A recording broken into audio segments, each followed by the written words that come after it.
Well, hello, I'm Cleo Gougoulis, and the topic of my paper is Researching and Managing Children's Play Cultures as Forms of Local Cultural Heritage. Children's culture has been included in the items recognized as cultural heritage since 1972, while the 2003 UNESCO Convention encompassed child lore in the category of intangible cultural heritage.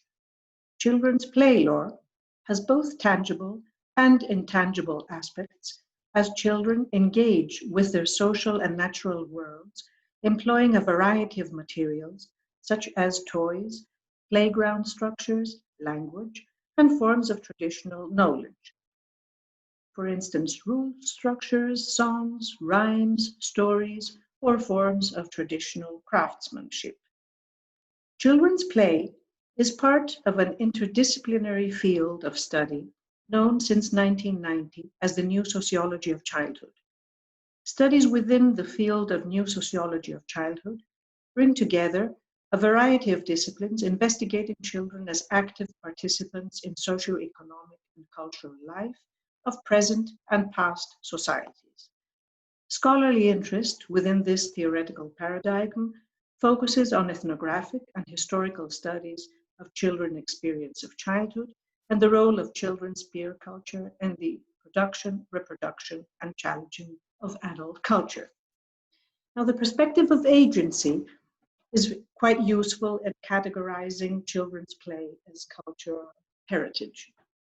Kate Darian-Smith and Carla Pascoe, editors of the volume Children, Childhood, and Cultural Heritage, in their discussion of childhood historiography, distinguish between two important trends of depicting children's culture as a form of cultural heritage, depending on who is telling the story. Particularly, they distinguish between histories of children and histories about children.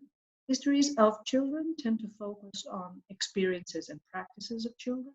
Histories about children usually comprise conceptions and stories told by adults and adult views of childhood. Before 1990, researchers tended to focus on adult views of children's culture and play, for instance, by concentrating on toys made by adults for children and exploring adult views of childhood. Contemporary researchers and museum curators are more interested in children's active participation in the collection, presentation, and dissemination of past and present play cultures. The material aspects of children's play culture as cultural heritage offer insight into both adult and children's perspectives, for instance, by focusing on historical or contemporary material produced by adults and by children per se. This includes self-made toys, drawings, or recordings. Now, the distinction is never clear-cut, or as clear-cut as it seems, and often adults are quite important for organizing exhibitions on past childhoods. This is mainly due to the fact that children's constructions for the sake of play are notoriously ephemeral and/or made in cruder forms and less durable materials than adult playthings produced for children. So one of the fruitful methods of investigating the material facets of children's culture within the limits of living memory is the reconstruction of childhood experiences through adult recollections of past childhoods. Display of makeshift looting constructions of children of the recent past often rely on reconstructions by adults of the toys of their childhood. This brings us to the exhibition Toy Stories, Children's Play and Playthings in Aitoloakarnania, 1940 to 2010. This exhibition sought to encompass both approaches to children's play cultures by presenting both toys made by and for children covering the period from 1940 to 2010. The exhibition highlighted questions of continuity and change, especially vis-à-vis the development of a global toy market. The project was interdisciplinary and it involved 3 members of the academic staff from different scientific backgrounds covering the fields of social anthropology, cultural heritage management, and cultural informatics. Staff members acted as researchers and instructors of 35 undergraduate students of the modules Themes in Folk and Popular Culture, Dissemination and Promotion of Cultural Heritage, and Digital Culture Applications. The profile of the project: research, collection, and documentation leading to the exhibition was conducted from February to May 2017, so it covered the entire spring term. The duration of the exhibit covered from the 24th to the 31st of May 2017. The venue was the old municipal market of Agrinio, and co-organizing bodies were the municipality of Agrinio and the former Department of Cultural Heritage Management and New Technologies, which is currently the Department of History and Archaeology of the University of Patras. The geographical sites investigated and represented in the exhibition were the cities of Agrinio, Aitoliko, Nafpaktos, Panetolion, and the surrounding villages in the region of the prefecture of Aitoloakarnania. Participants were 35 third-year students, the collector Nina Caracosta, who presented 50 tin toys of her collection representing urban middle-class children's toy boxes in the 1950s and 60s, and 70 inhabitants of the participating sites. Consulting, text, and supervision were carried out by the 3 staff members, Cleo, Gougoulis, Nota Panzu, and George Stiliaras, and the collaborating local institutions included the Folklore Museum of Agrinio and 2 open day care centers for the elderly of Agrinio, known in Greek as Kapi. The exhibition was visited by 13 schools and a total of 1,350 visitors. So move on. This is a map of the area where you can see this part, which is covered. Oh, sorry. I have to go back to the map, which you see. This is the area covered by the exhibit. This is the prefecture of Aitoloakarnania. Let's move on to our goals and methodology. The aims of the project were twofold: research and educational. Research goals involved the investigation of past childhoods and play in the local prefecture, the collection and documentation of toys, and it all aimed towards the formation of a university collection. Educational goals were based on principles of experiential and situated theories. So they basically relied on learning through experience and the active involvement of students in all stages of the project, right from the outset of defining and naming the project, through mounting of the exhibition, guiding, creation, and the creation of the university collection. Before the exhibition, from February to May 2017, students were trained in oral history methods, visual documentation of toy construction processes, and were familiarized with the benefits of interdisciplinary collaboration and teamwork. During and after the exhibition, university students acted as guides and educators of primary school children visiting the exhibition and subsequently the department, and by teaching them how to make handmade toys. The educational programs run in 2017, 18, and 2019, and by playing traditional games with the school children.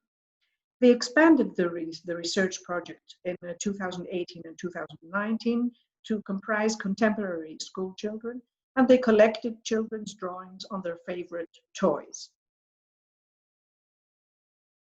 Our methodology: since experiential learning heavily relies on experience and it places experience at the heart of the learning process, students were actively involved in all stages of the project. By performing all kinds of these tasks, and then by taking initiatives, they combined theory and practice, and they acquired hands-on experience, therefore contributing decisively to the realization of the project. The organizing and mounting of the exhibition per se was participatory, and it sought to involve right from the outstart, many interested parties. The university staff of the three modules mentioned earlier, themes in popular culture, dissemination and promotion of cultural heritage, and digital culture applications. The staff were Gougoulis, Panzo, and Stillaras, who instructed 35 undergraduate students, and all staff and students mobilized the local community by building networks with 70 participants from Agriñon and its surrounding areas. All members were invited to participate in a community of practice leading to the exhibition. Community members were particularly encouraged to reconstruct their past childhoods and play experiences through recollecting and sharing their memories of childhood and play. As the project involved 3 generations of players, older research participants were asked to recreate the toys of their childhood, while younger participants were also encouraged to lend commercial toys for display at the exhibition. Traditional toy-making craftsmanship was documented and filmed by students who created video clips displayed during the exhibition in the form of an infinite loop. Finally, community members were asked to contribute to the formation of a university collection by donating their reconstructions of their childhood toys. Students guiding the exhibition. And here we lead to the exhibition. It comprised 120 toys organized in 12 sections. We started from ritual toys, which included air balloons, kites, and all toys that were related to festivals. We moved on to transport and mobility, mostly involving the world of boys, but also sometimes of girls. But the initiative was by boys. Instruments of street games, again led by boys, but shared by the world of girls as well. And where we had a clear-cut distinction was the world of hunting and war games, which was represented by material created by boys and played by boys, and the recreation, symbolic play, drawing on stages of the life cycle, which mainly involved girls using dolls and similar paraphernalia. So there was a clear-cut distinction, both on the themes of play and especially on the choice of playgrounds, of outdoor play vis-a-vis indoor play, where girls were more closer to the home.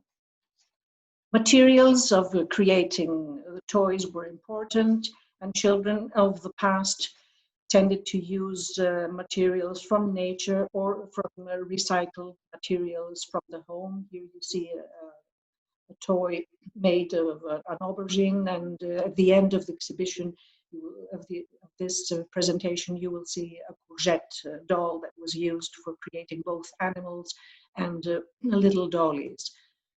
Other themes were the shadow puppet theater and spectacles that included also the global toy market. Means of transport, again, you see a courgette little ship and other materials made by contemporary school children who also engaged in handmade toy making. And the global toy market was mainly represented by Barbie and the Greek equivalent Bibibo, board games, and some forms of digital play. The exhibition was hands-on, so particular exhibits were given to children to play with, such as this elastic hands, and there were educational programs organized during and after the exhibition that was followed by 2018 and 2019 projects. Here you can see tile loom, and the children were educated by students in how to make a blanket out of the tile loom. Other parts of the educational program involved in 2018 and 2019 playing with the students at traditional games. And here you can see the courgette dolls and a handmade subuteo made by a 1980 child. To conclude, our university collection was formed after the exhibit. It contains more than 2,000 interviews on past childhoods, more than 100 handmade and commercial toys, 18 videos of toy construction processes, maps of play spaces and playgrounds, 57 contemporary children's drawings, and a database documenting toys with basic information on provenance, use, materials, dimensions, etc., and still images and moving images of toys and toy making. Further steps and our aims for the future comprise the enrichment of the collection and database, the involvement of new students in the documentation and storing, and of course the preservation of the collection. And there are of course some challenges that mainly involve funding, academic and organizational issues, such as adapting the research and educational aims of the project to the curriculum and the needs of the Department of History and Archaeology. And we can discuss further challenges and further questions in our discussion. I thank you for your attention.